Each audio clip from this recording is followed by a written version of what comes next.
बिस्मिल्लाहिर्रहमानिर्रहीम। अस्सलाम वालेकुम स्टूडेंट्स। न्यूक्लियर केमिस्ट्री के साथ एक बार फिर से आपको वेलकम करते हैं। हमने अभी तक काफ़ी ज़्यादा हिस्सा इनऑर्गेनिक केमिस्ट्री का मुकम्मल कर लिया था और अब हम आगे चल रहे हैं न्यूक्लियर केमिस्ट्री की तरफ। न्यूक्लियर केमिस्ट्री का ये टॉपिक आप वैसे तो किसी भी बुक से कर सकते हैं, लेकिन जुल्फ़िकार खोखर साहब की बुक में बहुत अच्छा लिखा है। ग़ुलाम रसूल चौधरी साहब की बुक में भी बहुत ही सादा अल्फाज में बहुत अच्छे तरीके से एक्सप्लेन किया गया है। तो आप इन दोनों में से जो भी बुक आपके पास है उसमें से ये टॉपिक कर सकते हैं। तो न्यूक्लियर केमिस्ट्री डेफिनेटली, जैसा कि नाम से ही जाहिर है, it deals with nuclear reactions और साथ साथ देयर एप्लीकेशंस। तो न्यूक्लियर केमिस्ट्री न्यूक्लियर रिएक्शंस और उनकी एप्लीकेशंस की बात करती है। न्यूक्लियर केमिस्ट्री में हम बात करेंगे रेडियो एक्टिविटी की। असल में रेडियो एक्टिविटी जो एक वर्ड है, इसको हम दो हिस्सों में आगे जाकर डिवाइड करेंगे, लेकिन अभी रेडियो एक्टिविटी जो है बेसिकली इसका मतलब है emission of radiations. Emission of radiations nuclear chemistry का कॉन्सेप्ट जो है वो सबसे पहले हमें हेनरी बैक्यूरेल ने दिया है, और हेनरी बैक्यूरेल के साथ मैरी क्यूरी भी हैं। तो ये मशहूर साइंसदान हैं, स्टार्ट के मेल और फीमेल दोनों ही। जिस तरह मैरी क्यूरी फीमेल हैं, तो उन्होंने ये वाला जो कॉन्सेप्ट है न्यूक्लियर केमिस्ट्री का कि न्यूक्लियस भी कुछ पार्टिसिपेट कर रहा है, कुछ रेडिएशंस खारिज कर रहा है, which can be of good use और बैड यूज़ इधर, तो यहाँ से हमें इनका स्टार्ट मिल रहा है। अच्छा, रेडियो एक्टिविटी जो है ना, ये है एमिशन ऑफ रेडिएशंस। ये दो तरह की हो सकती है, या तो रेडिएशंस की एमिशन नेचुरल हो सकती है या फिर आर्टिफिशियल हो सकती है। ये बात याद रहे कि न्यूक्लियर केमिस्ट्री में हम जब कभी कोई एलिमेंट लिखते हैं तो basically we are talking about its nucleus. सही है जनाब। अगर बात हो रही है कि किसी ने बीटा पार्टिकल खारिज किया, यानी कि इलेक्ट्रॉन कहीं से निकला, तो उसके न्यूक्लियस से निकल रहा है, उसके जो electrons moving in the shells हैं उनकी बात हम नहीं कर रहे होते। तो न्यूक्लियर इक्वेशन जब लिखी जाएगी तो it is indirectly written as the nucleus. वो न्यूक्लियस ही है, उसके अलावा हम उससे और कोई एक्सपेक्टेशन नहीं लगा रहे, उसके इलेक्ट्रॉन से हम एक्सपेक्टेशन नहीं लगा रहे होते। सही है जनाब। अच्छा, नेचुरल और आर्टिफिशियल रेडियो एक्टिविटी, आर्टिफिशियल को बाद में देखते हैं। फिलहाल नेचुरल रेडियो एक्टिविटी की बात करें तो देखा ही गया है कि एक होती है न्यूट्रॉन टू प्रोटॉन रेशो, और न्यूट्रॉन टू प्रोटॉन रेशो 1 जो है ना, ये स्टेबिलिटी की अलामत है। अगर न्यूट्रॉन टू प्रोटॉन रेशो 1 आ रही हो तो इसका मतलब होता है कि एटम जो है ना वो स्टेबल है। अब या फिर ये हो सकता है, या तो अगर एक ग्राफ बनाया जाए between number of protons and number of neutrons, तो या तो ये रेशो 1 आएगी, या फिर ये रेशो 1 से ज़्यादा आएगी, या फिर ये रेशो 1 से कम आएगी। सही है जनाब। अगर 1 से ज़्यादा आ रही है तो इसका मतलब है neutron to proton ratio, neutron ज़्यादा है प्रोटॉन से, 1 से कम आ रही है तो प्रोटॉन ज़्यादा है न्यूट्रॉन से। अब इनसे हमें क्या इन्फॉर्मेशन मिलेगी इस पर तो हम बात कर ही लेंगे, लेकिन उससे पहले हम रेडियो एक्टिविटी के अंदर आमतौर पर कौन सी रेडिएशंस खारिज होती हैं इनके बारे में बात करते हैं। रेडियो एक्टिविटी में अल्फ़ा रेज, बीटा रेज और गैमा रेज खारिज हो सकती हैं। अल्फ़ा रेज जिन्हें हीलियम न्यूक्लियाई कहते हैं, मैं फिर से एक बारी वाज़ेह कर दूं कि जब भी हम बात करेंगे किसी एटम की, उसका सिंबल वगैरह लिखेंगे न्यूक्लियर केमिस्ट्री में, तो हम उसके न्यूक्लियस की बात कर रहे हैं। यहाँ पे हीलियम जो है, ये हीलियम का न्यूक्लियस इसे अल्फ़ा पार्टिकल कहते हैं। बीटा पार्टिकल -1e0 ये इलेक्ट्रॉन होता है, और गैमा जो है ये रेज होती हैं। दे आर इलेक्ट्रोमैग्नेटिक रेडिएशंस, और ये पार्टिकल्स नहीं होते।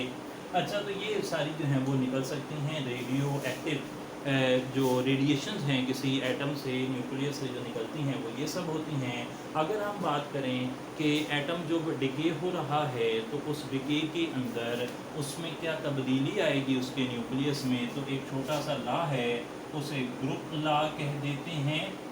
फजान और सोडी ने पेश किया है, और बड़ा ऑब्वियस सा लॉ है।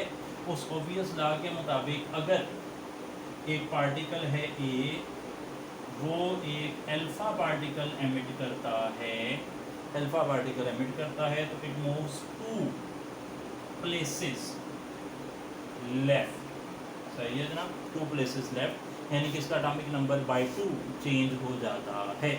क्लियर हो गई जी बात। तो बड़ा सादा है, अगर आपके पास फॉर एग्जांपल रेडियम है 226, वो रेडॉन बनाएगी 222, तो यहाँ पर 4 का फ़र्क इधर से आ जाएगा और नीचे साथ एक अल्फ़ा पार्टिकल निकलेगा। इस अमल के दौरान जो एटॉमिक नंबर है उसमें 2 की तब्दीली आएगी और एलिमेंट 2 पॉइंट लेफ़्ट चला जाएगा। इसी तरीके से अगर बात हो रही है कि एक एलिमेंट इलेक्ट्रॉन जो है या बीटा पार्टिकल एमिट कर रहा है, तो फिर उसकी पोजीशन 1 प्लेस राइट चली जाएगी, 1 प्लेस राइट पर वो चली जाएगी। क्लियर हो गई जी बात। तो ये आपने ध्यान रखना है कि अगर इलेक्ट्रॉन एमिट होगा तो 1 प्लेस राइट चला जाएगा। वो जो एटम का एटॉमिक नंबर है, यानी कि पीरियोडिक टेबल में नंबर ऑफ प्रोटॉन्स की बेस पे पीरियोडिक टेबल बना है, तो इलेक्ट्रॉन एमिट करने से 1 पोजीशन राइट जाएगी और जो दूसरा है न्यूट्रॉन वो अल्फा पार्टिकल वो एमिट होगा तो 2 पोजीशन लेफ्ट चला जाएगा।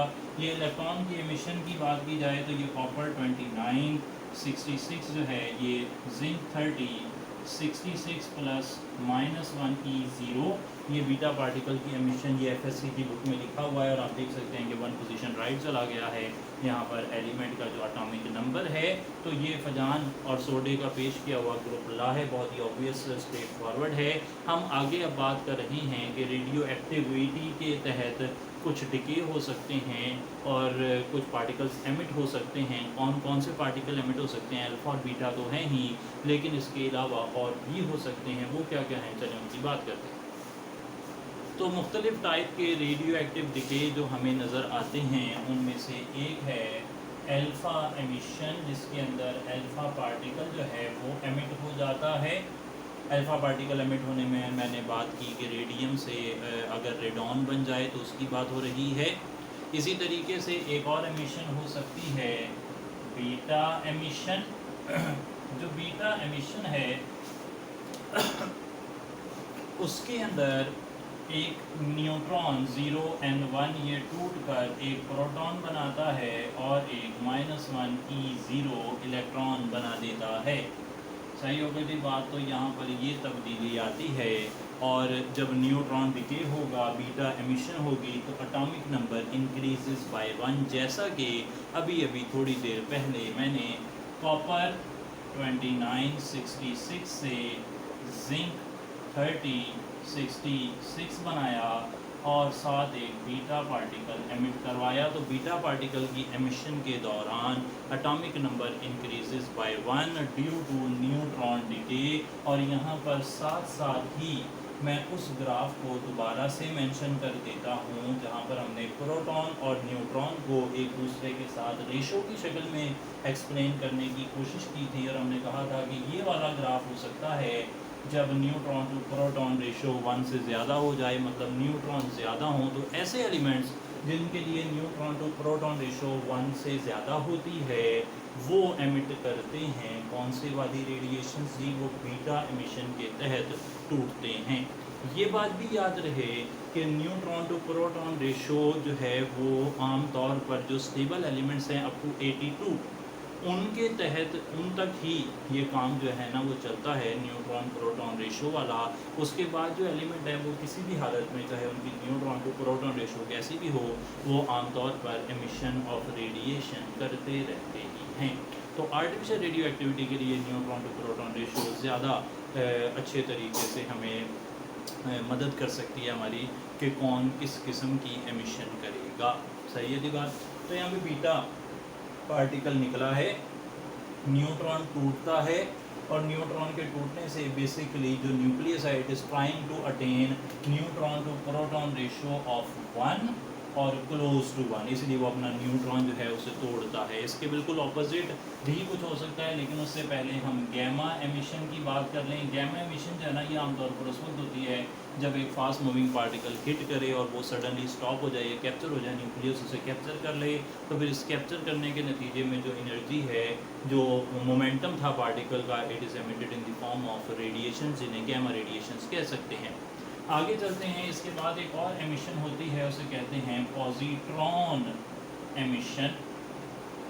पॉजिट्रॉन और इलेक्ट्रॉन ये आपस में बराबर होते हैं, लेकिन इनका जो चार्ज है वो जो वहाँ पर -1 है यहाँ पर 1 हो जाएगा। अच्छा, तो जनाब इलेक्ट्रॉन और पॉजिट्रॉन आप इन दोनों को एक दूसरे के बिल्कुल ऑपोजिट पार्टिकल के तौर पर याद रख सकते हैं। अच्छा, पॉजिट्रॉन जो है ना वो उस वक्त बनता है जब एक प्रोटॉन डिके होता है न्यूट्रॉन में और एक पॉजिट्रॉन एमिट होता है। अब ये जो पॉजिट्रॉन एमिट हुआ है, इस पॉजिट्रॉन की अगर हम बात करें तो ये उस वक्त काम में आता है जब ये ग्राफ चल रहा होता है, प्रोटॉन जो है वो न्यूट्रॉन से ज़्यादा होते हैं। तो जब किसी न्यूक्लियस में प्रोटॉन न्यूट्रॉन से ज़्यादा होते हैं तो फिर वो पॉजिट्रॉन एमिशन करते हैं, और जब वो पॉजिट्रॉन एमिशन करेंगे तो इसके नतीजे में they are again trying to attain a neutron to proton ratio of 1। और यहाँ पर पॉजिट्रॉन एमिशन ये बड़ा अच्छा एक प्रोसेस है, इसे हमने आगे जाकर कुछ अहम बहुत ही वाइटल रिएक्शंस में भी देखना है जो ज़िंदगी को या दुनिया को चलाने में कलीदी सेंट्रल पॉइंट का किरदार अदा कर रहे हैं। इसके अलावा आगे चल पड़े, यहाँ पे ये देख लें कि यहाँ पे प्रोटॉन जो है ना वो ब्रेक हो रहा होता है। अच्छा, इसी तरीके से एक और है electron capture reaction. Electron capture reaction जो है, इलेक्ट्रॉन कैप्चर डिके, उसमें ये होता है कि न्यूक्लियस का जो प्रोटॉन है वो जो इनर ऑर्बिटल्स हैं उसके इर्द गिर्द मौजूद उन्हें कैप्चर कर लेता है, और कैप्चर करके वहाँ पर न्यूट्रॉन बन जाता है। इसके बनने के पीछे भी अगेन यही रीज़न है कि प्रोटॉन नंबर ज़्यादा है एज़ कम्पेयर टू न्यूट्रॉन्स, तो यहाँ पे प्रोटॉन्स जो हैं वो न्यूट्रॉन्स में तब्दील हो रहे हैं। तो ये कुछ मशहूर मिसालें हमने आपके सामने रखी कि कौन कौन से जो डिके हैं, टाइप ऑफ डिके वो हो सकते हैं, और न्यूट्रॉन टू प्रोटॉन रेशो किस तरह हमारी मदद कर सकती है ये अंदाज़ा लगाने के अंदर कि किस किस्म का डिके होगा। तो डिके में अगर वो नेचुरल रेडियो एक्टिविटी है वो तो neutron to proton ratio automatically 1.5 को एक्सीड कर जाती है, तो वो तो डिके होंगे ही होंगे। अगर आर्टिफिशियल डिके की बात हो रही है तो आर्टिफिशियल डिके के अंदर न्यूक्लियस जो है वो उससे नए पार्टिकल बन जाते हैं, डिफरेंट न्यूक्लियस बन जाते हैं इस अमल के दौरान जब वो कोई भी किसी भी किस्म का रिएक्शन करते हैं, और इस प्रोसेस को आप कहते हैं ट्रांसम्यूटेशन। सही है जनाब, यहाँ पे ट्रांसम्यूटेशन आप इवन दिस वन इसे जो है इसे भी ट्रांसम्यूटेशन की एक मिसाल कह सकते हैं। इसके अलावा जो कुदरती तौर पर रेडियो एक्टिव एलिमेंट्स होते हैं उन्हें आप रेडियो आइसोटोप्स कहते हैं, और उनके न्यूक्लियाई को आप रेडियो न्यूक्लाइड्स कह सकते हैं। छोटी छोटी इन्फॉर्मेशन है, पर्टिकुलरली गुलाम रसूल की बुक में बड़ी स्ट्रेट फॉरवर्ड फॉर्म में लिखी हुई हैं, और इसी तरीके से जुल्फ़िकार साहब की बुक में भी आपको ये इन्फॉर्मेशन मिल जाएगी। चलिए फिर कुछ आगे चलते हैं। आगे चलते हुए हम बात कर रहे हैं रेडियो एक्टिव डिके की। रेडियो एक्टिव डिके जो है इसका रेट वो असल में के एन डिपेंड कर रहा है, वो हाफ लाइफ जो होती है इसकी उस पर अगर बात की जाए तो वो होती है 0.693 ओवर के, यानी कि radio active decay is a first order reaction, और ये सिर्फ वक्त गुजरने के साथ साथ ये डिके होता रहता है जो रेडियो एक्टिव एलिमेंट है irrespective of the amount initially present. वो एक ख़ास टाइम के बाद जैसा यूरेनियम 710 मिलियन ईयर्स के बाद डिकम्पोज हो जाता है into half of the original quantity. अच्छा, जो रेडियो एक्टिव डिके है उसे आप नाप सकते हैं बैक्यूरेल्स में, जो हेनरी बैक्यूरेल के नाम से निकला है, बैक्यूरेल उसका यूनिट, और एक और यूनिट हो सकता है क्यूरी। बैक्यूरेल्स जो हैं वो बेसिकली डिसइंटीग्रेशंस हैं पर सेकंड। एक सेकंड में कितने पार्टिकल्स डिसइंटीग्रेट हो गए, नंबर ऑफ पार्टिकल्स एन जो हैं वो कितने डिसइंटीग्रेट हो रहे हैं, और क्यूरी जो है वो 3.7 इंटू 10⁻10 डिसइंटीग्रेशंस पर सेकंड हैं।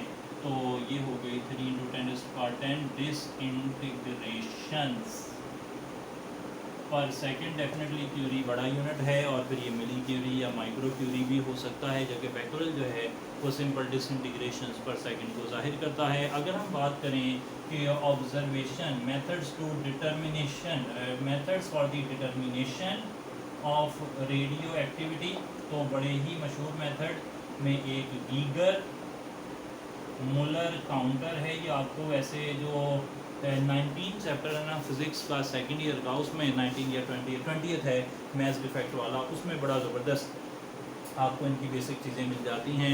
फिज़िक्स सेकेंड ईयर वैसे वो आपके पास होगी नहीं, तो आप कोई बीएससी की बुक से भी कर सकते हैं। तो वहाँ भी गीगर मुलर काउंटर एक होता है, एक सिंटिलेशन काउंटर होता है, और एक विल्सन क्लाउड चैम्बर प्रोसेस होता है। तो ये कुछ अच्छे प्रोसेस हैं। फ़िज़िक्स के हमारे टीचर होते थे शाहज़ेब साहब, और साथ नबी समी साहब, माशाल्लाह वो आजकल टाउनशिप कॉलेज में होते हैं। तो बहुत ज़बरदस्त उन्होंने फ़िज़िक्स जब हमें पढ़ाई थी, तो ये बेसिक बातें जो हैं रेडियो एक्टिविटी को डिटरमिन करने की, वो उन्होंने बताई थी, और ये पेपर में भी आ जाती थी उस दौर में। आपने जब एफएससी की थी तब भी आती होंगी यकीनन। तो गीगर मुलर काउंटर, सेंट्रलेशन काउंटर और विल्सन चैम्बर प्रोसेस, जो क्लाउड चैम्बर प्रोसेस, ये इस्तेमाल होते हैं रेडियो एक्टिविटी को डिटरमिन करने के लिए। ये बात तय हो गई कि रेडियो एक्टिव डिसइंटीग्रेशन जो है वो फर्स्ट ऑर्डर, यानी कि फर्स्ट ऑर्डर डिके है, और उसकी half life is independent of the initial concentration. ये बात करने के बाद चलें फिर थोड़ा सा और आगे चलते हैं।